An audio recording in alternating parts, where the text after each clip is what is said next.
오늘 계신 하나님의 말씀은 사도행전 26장 1절에서 23절까지의 말씀입니다. 사도행전 26장 1절에서 23절까지의 말씀, 신약성경 233쪽에 있습니다.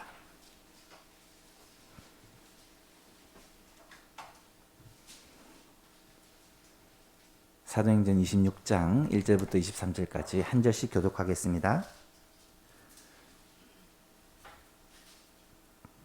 아그리빠가 바울에게 이르러 너를 위하여 말하기를 내게 허락하노라 하니, 이에 바울이 손을 들어 변명하되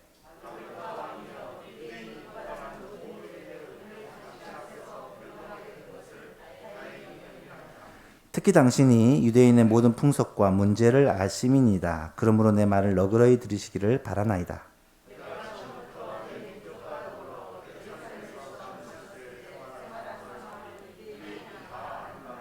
일찍부터 나를 알았으니 그들이 증언하려 하면 내가 우리 종교의 가장 엄한 팔을 따라 바리새인의 생활을 하였다고 할 것이라.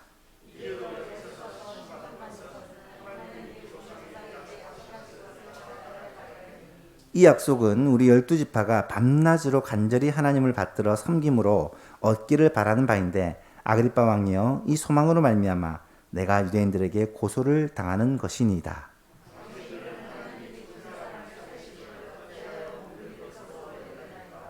나도 나사렛 예수 이름을 대적하여 많은 일을 행하여야 될 줄 스스로 생각하고,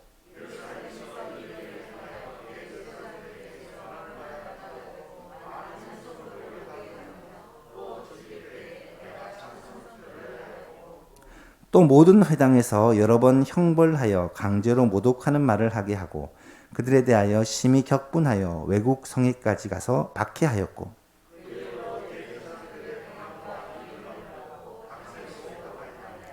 왕이여, 정오가 되어 길에서 보니 하늘로부터 해보다 더 밝은 빛이 나와 내 동행들을 둘러 비치는지라.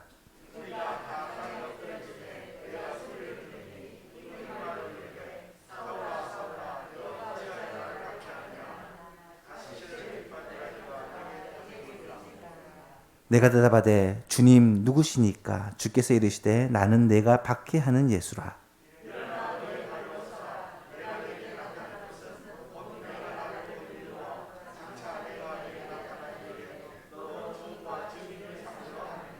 이스라엘과 이방인들에게서 내가 너를 구원하여 그들에게로 보내어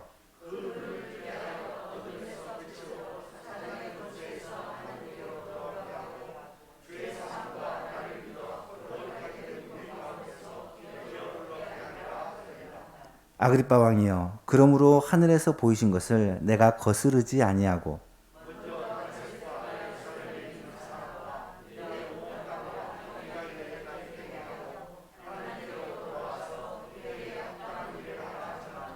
유대인들이 성전에서 나를 잡아 죽이고자 하였으나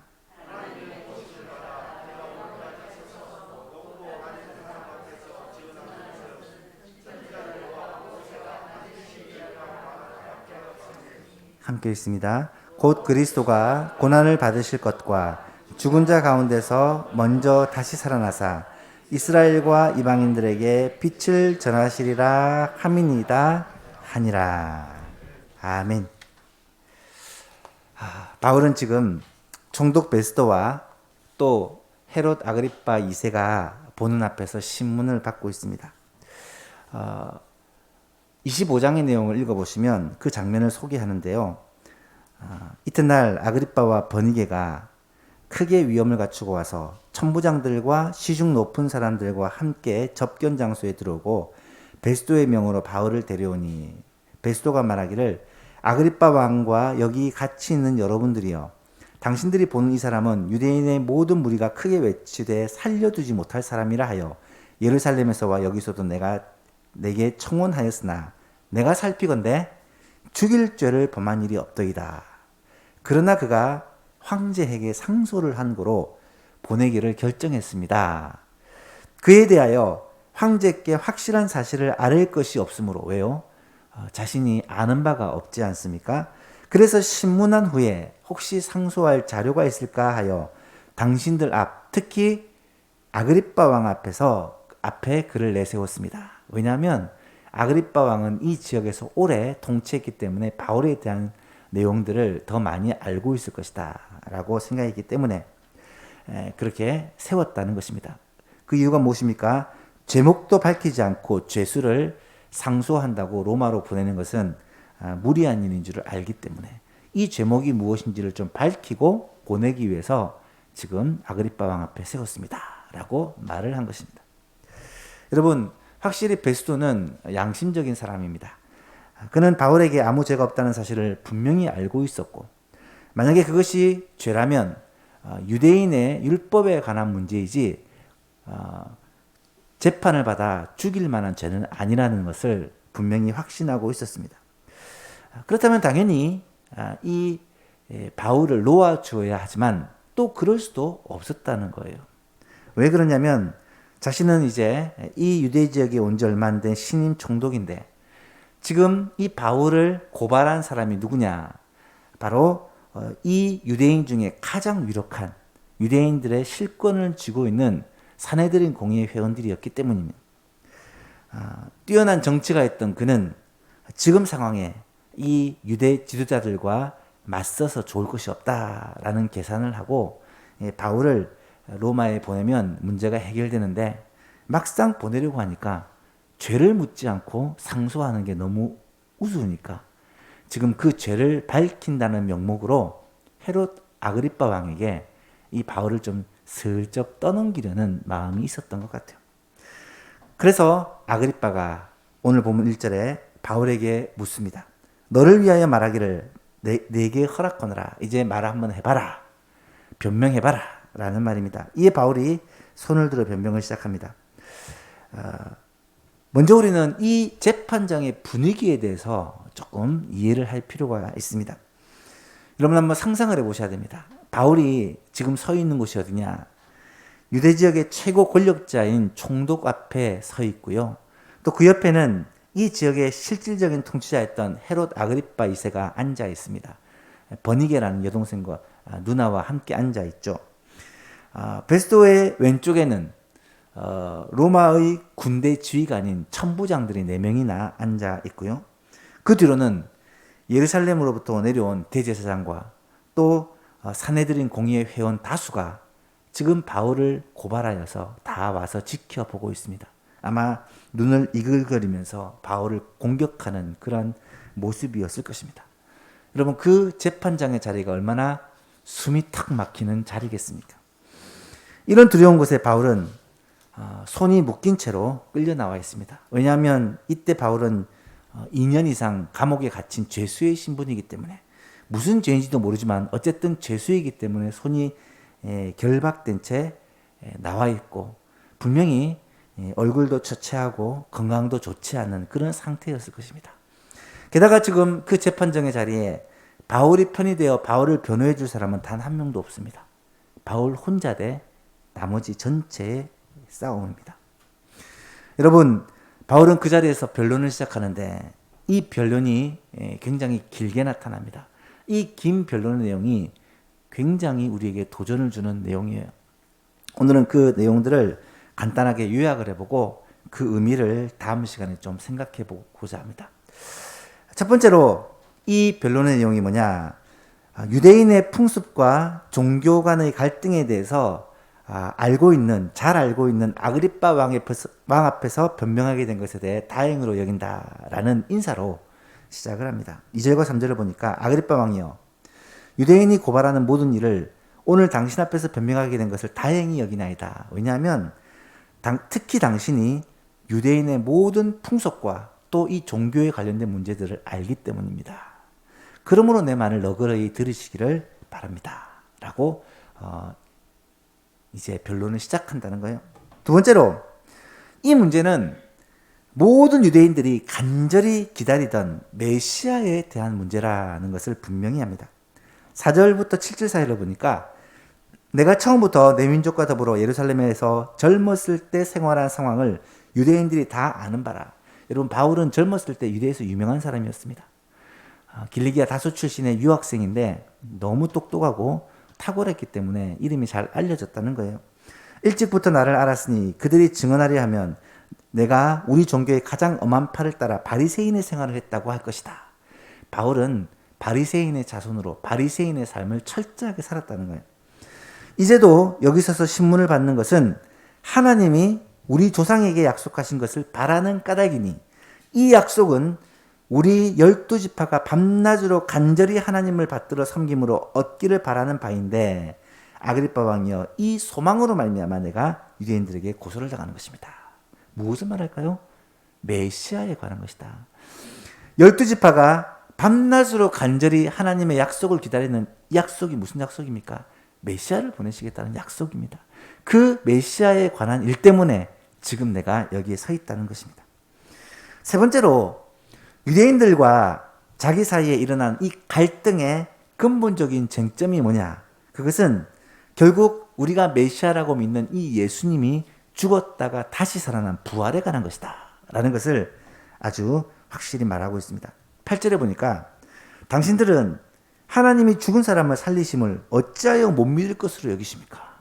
실제로 예수님도 죽은 사람을 3명이나 살리셨고 죽은 사람을 살리는 이런 기적들이 일어나는데 왜 당신은 불가능하다고 믿습니까? 나도 나사렛 예수의 이름을 대적하여 많은 일을 행하여야 할 줄을 스스로 생각하고, 이 말은 자신의 과거를 회상하는 거예요. 나도 처음에는 안 믿었다. 나도 처음에는 반대했다라는 거예요. 예루살렘에서 이런 일을 행하여 대제사장들에게 고난을 받아가지고 많은 성도를 옥에 가두고 죽일 때에 내가 찬성 투표를 했고, 스데반의 얘가 그랬죠. 또 모든 회당에서 여러 번 형벌하여 강제로 모독하는 말을 하게 하고 믿는 자들을 강제로 이 믿음을 배반하게 했다는 거예요. 그들에 대하여 심히 격분하여 외국 성에까지 가서 박해하였고 외국까지 쫓아가서 믿는 자들을 괴롭혔다는 거예요. 그 일로 대제사장들의 고난과 위임을 받아서 다메섹, 외국입니다. 저 멀리 다메섹까지 쫓아갔다. 이 바울의 이도 그리스도 교회에 대한 반대가 얼마나 심했는지를 자신이 스스로 고백하고 있는 내용입니다. 네 번째는 다메섹 도상에서 예수님을 만났는데 예수님을 만나고 회심하게 된 개인적인 간증을 하고 있습니다. 이 사도행전에는 간증이 2번 나타난다고 했죠. 22장에 한 번 나타나고 또 26장에 한 번 나타납니다. 오늘 본문에 보니까 이 간증의 내용이 상세히 기록됩니다. 왕이여 정오가 되어 길에서 보니 하늘로부터 해보다 더 밝은 빛이 나와 내 동행들을 둘러 비추는지라. 우리가 다 땅에 엎드려지면 내가 소리를 들으니 히브리 말로 이르되 사울아 사울아 내가 어찌하여 나를 박해하느냐. 가시체를 뒷발질하기가 내게 고생이니라. 하늘로부터 음성이 들린 거예요. 내가 대답하기를 주님 누구십니까? 주께서 이르시되 나는 내가 박해하는 예수라. 일어나 너의 발로 서라. 내가 내게 나타난 것은 곧 내가 나를 본 일과 장차 내게 나타날 일에 너로 종과 증인을 삼으려 함이니. 이스라엘과 이방인들에게서 내가 너를 구원하여 그들에게 보내어 그 눈을 뜨게 하고 어둠에서 빛으로 사탄의 권세에서 하나님께로 돌아오게 하고 죄 사함과 나를 믿어 거룩하게 된 무리 가운데서 기업을 얻게 하리라 하더이다. 예수님으로부터 나에 대한 계획들과 또 사명들에 대한 메시지를 그 자리에서 받은 것입니다. 마지막 5번째는 그리고 나서 이 일 후에 변화되어 지금까지 해왔던 사역들을 소개합니다. 19절 이하를 보니까 아그리빠 왕이요 그러므로 하늘에서 보이신 것을 내가 거스르지 아니하고 먼저 다메섹과 예루살렘에 있는 사람들 또 유대의 온 땅과 이방인에게까지 회개하고 하나님께로 돌아와서 회개에 합당한 일을 하라고 내가 전했다는 거예요.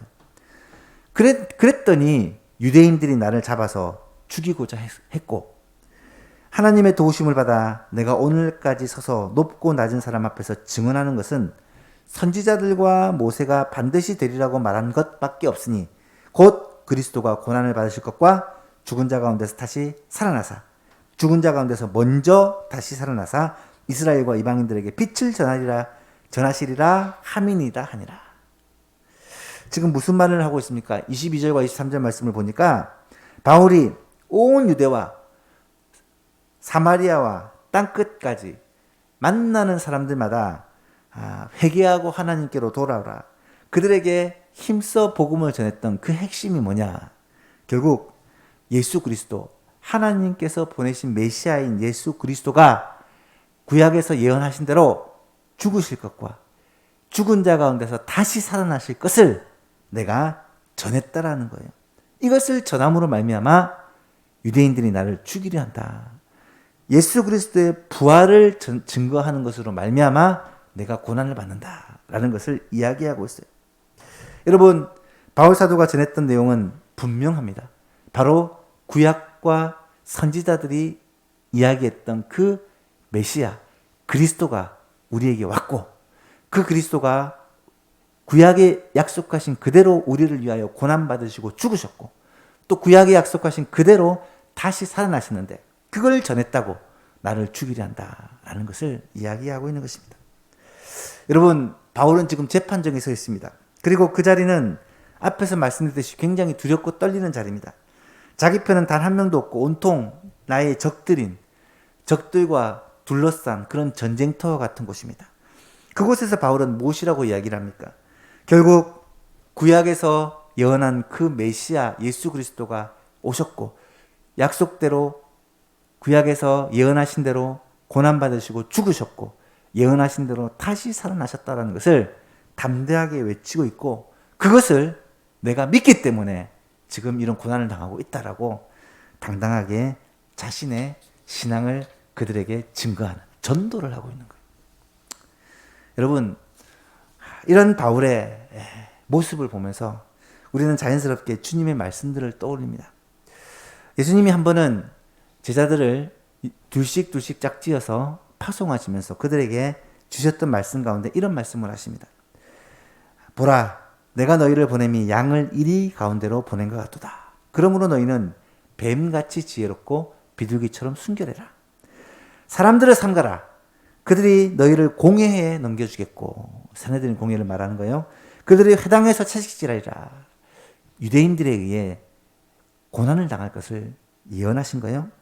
또 너희가 나로 말미암아 총독들과 임금들 앞에 끌려가리니, 지금 딱 이 상황이죠. 총독과 임금 앞에 서 있습니다. 이는 그들과 이방인들에게 증거가 되게 하리 하심이라. 권세자들, 총독과 임금들, 그리고 이방 사람들 앞에서 증거가 되게 하시기 위해 하나님께서 세우실 것이라는 거예요. 지금 바울이 그 상황에 놓여 있습니다. 너희를 넘겨줄 때에 어떻게 또는 무슨 말을 할까 염려하지 말라.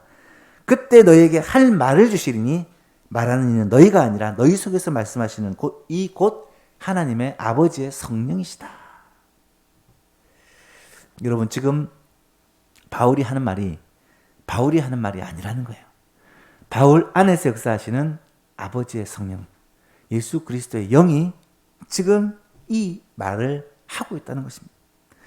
또한 예수님은 부활하신 후 하늘로 올리시면서 제자들에게 뭐라고 당부를 하십니까? 사도행전 1장 8절을 보니까 오직 성령이 너희에게 임하시면 너희가 권능을 받고 예루살렘과 온 유대와 사마리아와 땅끝까지 이르러 내 증인이 되리라. 성령이 임하심으로, 보혜사 성령이 임하심으로 우리가 권능을 받고 뭘 한다고요? 그리스도의 증인이 된다. 지금 바울이 그렇게 증인이 되고 있다는 거예요. 또 주님은 다메섹에서 바울이 근심하고 있을 때, 보지 못하고 근심하고 있을 때 누구를 보내냐면 아나니아라는 제자를 보냅니다. 아나니아라는 제자를 보낼 때에 아나니아에게 뭐라고 말씀하시냐면 사도행전 9장 15절 이하를 보니까 주께서 이르시되 가라.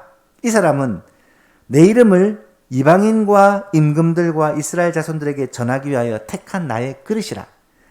그가 내 이름을 위하여 얼마나 많은 고난을 받아야 할 것을 내가 그에게 보이리라. 여러분, 3일 동안 보지 못하는 가운데 바울은 장차 자신을 통해서 하나님이 하실 일이 무엇인지를 보았다라는 거예요.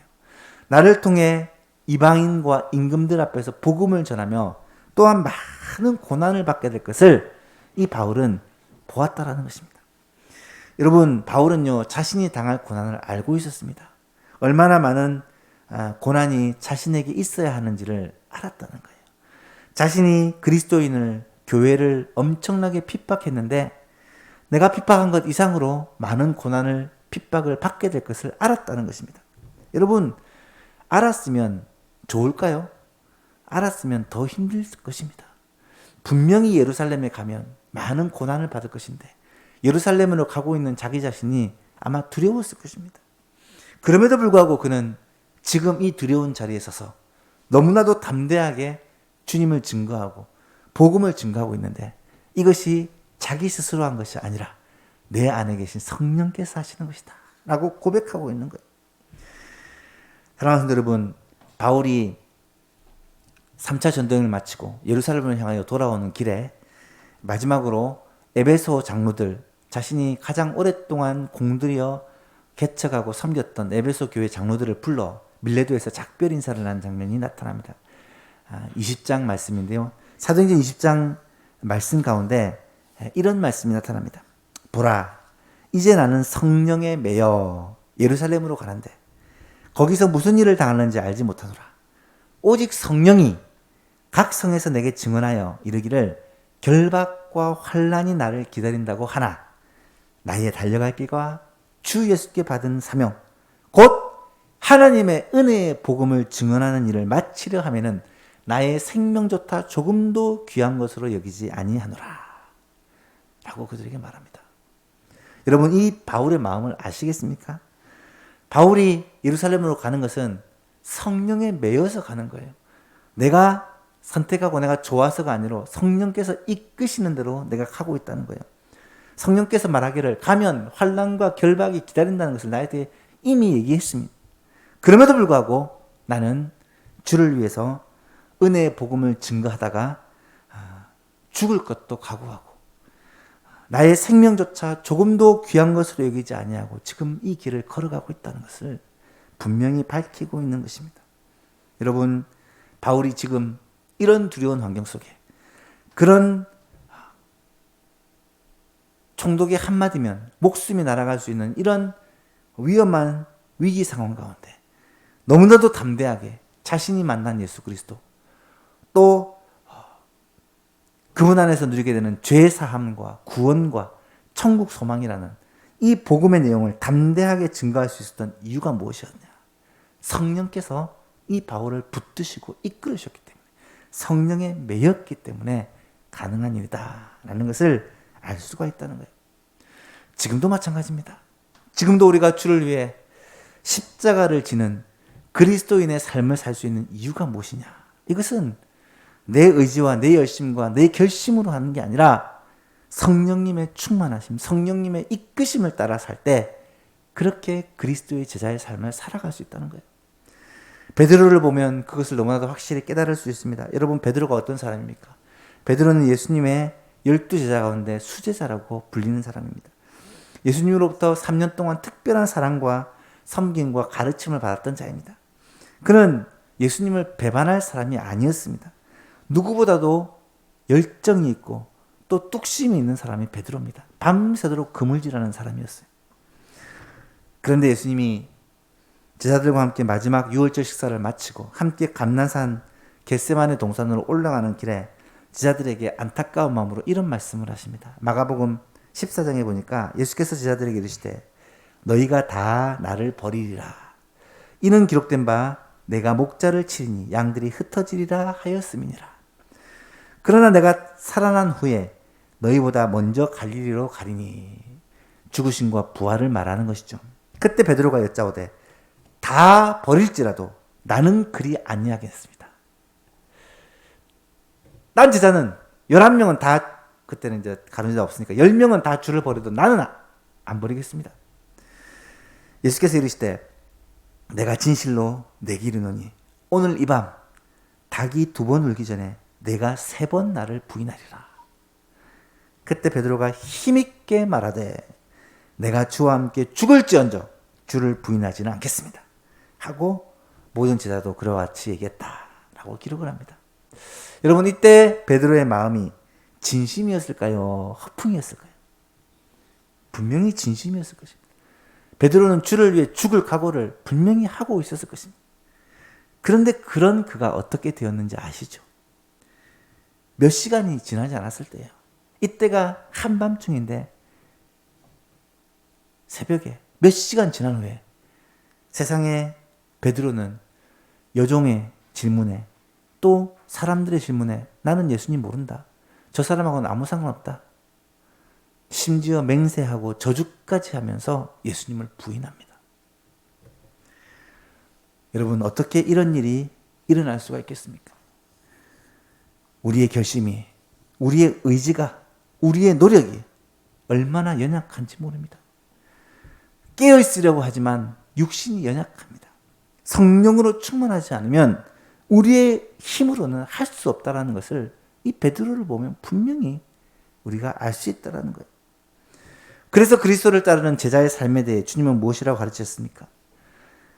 마태복음 16장 24절에 보니까 이에 예수께서 제자들에게 이르시되 누구든지 나를 따라오려거든 자기를 부인하고, 여기서 자기를 부인한단 말은 내 의지와 내 열심과 내 결심을 말하는 거예요. 내가 할 수 없다는 거예요.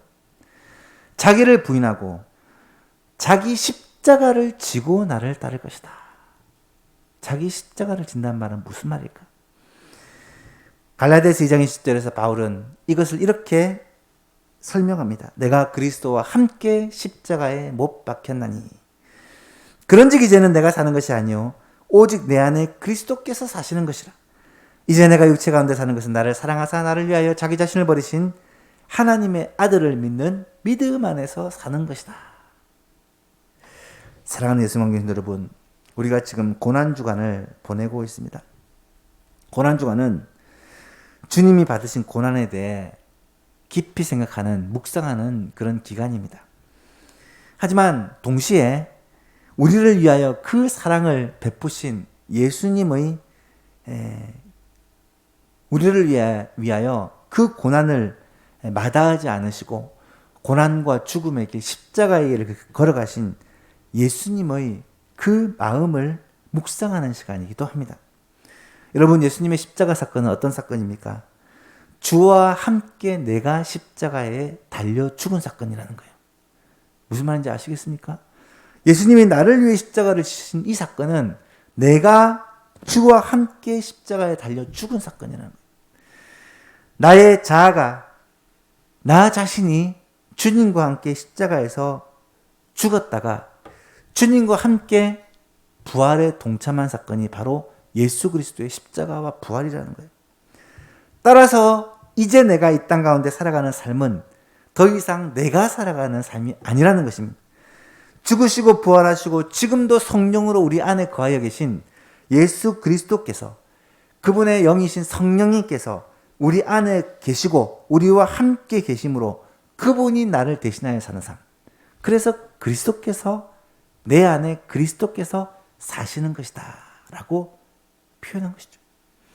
그분이 내 삶의 주인이 되고, 그분이 내 삶의 결정자가 되고, 그분이 나의 삶을 선택하고, 그분이 나의 삶을 인도하는 주님이 나의 삶의 주인 되시는 삶을 내가 살게 된다는 거예요.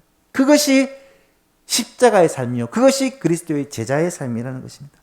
이것을 믿음 안에 사는 삶, 쉽게 말해 신앙생활이라고 말하는 것입니다. 사랑하는 성도 여러분, 사도 바울이 지금 엄청난 압박감 속에서 그 어마어마한 사람 앞에서 담대하게 주의 복음을 전할 수 있었던 그 힘과 에너지는 어디서 온 것이냐? 바울 안에서 온 게 아니에요. 바울의 능력이 아니라는 거예요. 바울이 그리스도와 함께 죽고 그리스도와 함께 살았기 때문에 바울 안에 계신 아버지의 영이신 성령님, 바울 안에 계신 부활하시고 영광받으신 그리스도의 영이 바울과 함께 하시기 때문에 바울의 입술을 열어서 담대하게 그리스도를 선포하고 담대하게 복음을 전하게 하신 분이 바로 바울 안에서 역사하시는 예수 그리스도, 성령 하나님이었다는 사실을 바울이 고백하고 있는 것입니다. 여러분, 오늘 우리도 마찬가지입니다. 어떻게 신앙생활을 할 수 있을까요? 어떻게 나의 십자가를 지고 주님을 따르는 제자의 삶을 살 수 있을까요? 내 힘과 내 노력과 나의 의지가 아니라 내 안에 사시는 그리스도, 내 안에서 나와 나의 삶을 인도하시고 내 생각과 삶을 주장하시는 바로 성령 하나님께서 나와 함께 하실 때 우리는 비로소 그리스도인다운 삶을, 예수 그리스도를 쫓는 제자의 삶을, 십자가의 삶을 살아갈 수가 있다는 것입니다. 이번 고난주간 동안 우리가 이것을 깊이 묵상하고 오늘 하루도 내가 사는 것이 아니라 그리스도께서 내 안에 사시는 것이다. 내가 내 삶의 주인 되신 예수님을 따라 순종하며 살아가는 삶이다. 라는 사실을 기억하고 내 생각과 삶을 온전히 주께 맡겨드리고 주님의 인도하심과 이끄심을 따라 살아가는 예수왕 모든 가족들이 될 수 있기를 주님의 이름으로 축복합니다. 말씀을 맺습니다. 고난주간은요, 주님을 묵상하는 주간입니다. 어떻게 주님을 묵상할까요? 물론 주님이 우리를 위하여 당하신 고난과 죽으심, 십자가를 묵상하는 것이 유익합니다. 또 주님이 나를 얼마나 사랑하셨는지 그 사랑을 묵상하는 것도 우리에게 굉장히 중요합니다.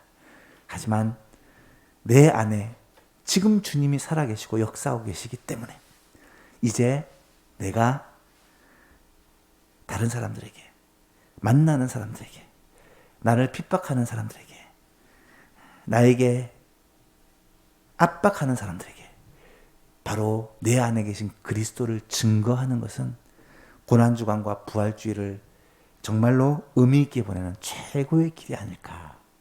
사랑하는 예수만 교회 여러분 이 고난주간 부활주의를 보내면서 내 안에 살아계시고 역사하시는 그 주님을 만나고 누리기를 원하고 그 주님을 이제는 사랑하는 이웃들에게 증거하는 그런 복음 전파의 삶.